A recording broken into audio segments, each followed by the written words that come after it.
What up, everyone? Pastor Mike here, and thanks for joining us this week for part 3 of our series, Mission Possible. And in this series, we've been talking about, yep, you guessed it, evangelism. And evangelism can be a scary thing, like we've been talking about in these past few weeks. Maybe you don't know what to say to people, and we've talked about how Christians have a bad rep because their actions may not match their words, and maybe you don't know what to say because it is a scary thing at times to share your faith. But we see in Matthew 28, like we've been talking about, how Jesus tells his disciples, hey, go out into all the nations, make disciples, and baptize them. And that's been the core of this series. But this week, I want to talk to y'all about something that may be overlooked when it comes to evangelism or sharing God's love and sharing the gospel, and that is listening. Yeah, I know, crazy, because at times I'm a bad listener. All right, I won't lie to you.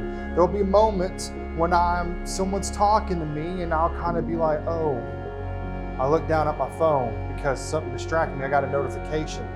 Or there'll be moments when I'm looking at the person and I just kind of am zoned out, not really listening. But studies show that you remember 25% of the things that are said to you. That's not a lot.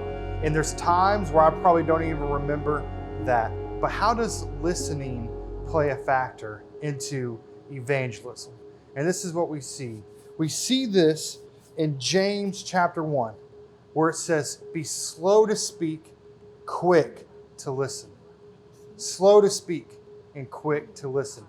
There's so many times where my personality wants to be quick to speak and slow to listen.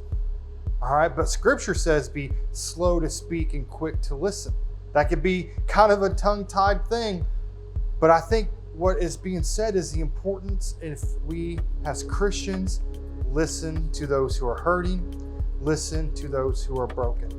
Now, I just imagine when Jesus was at Zacchaeus' house. We talked about this a couple weeks ago about, how Jesus is our friend.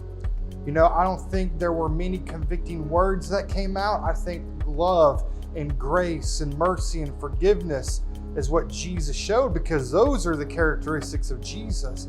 But more importantly, when he sat down with Zacchaeus, who was a hurt and broken man, I believe that he listened.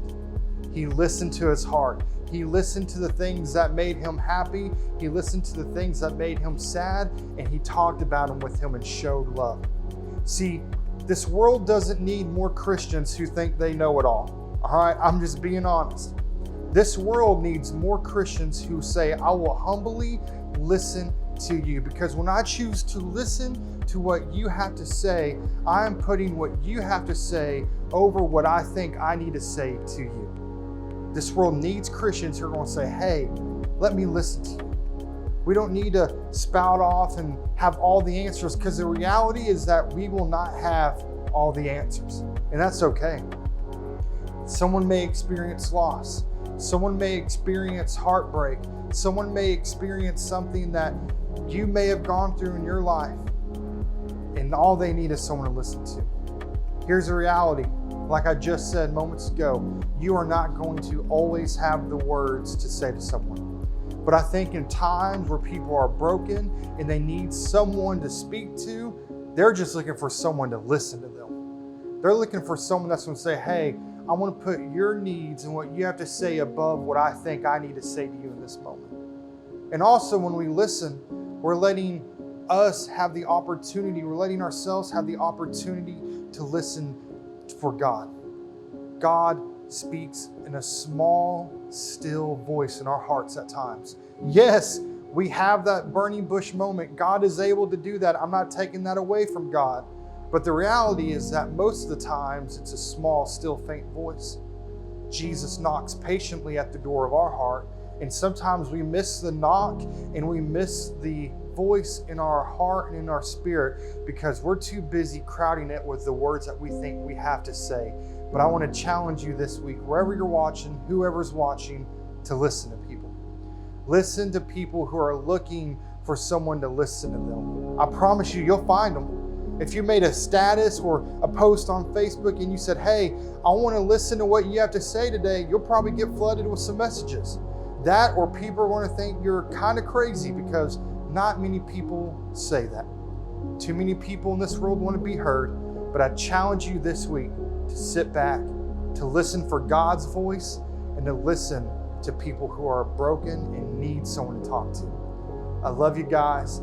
Thanks for joining this week, and I look forward to seeing y'all again. And I believe the best things are yet to come. God bless. See you next week.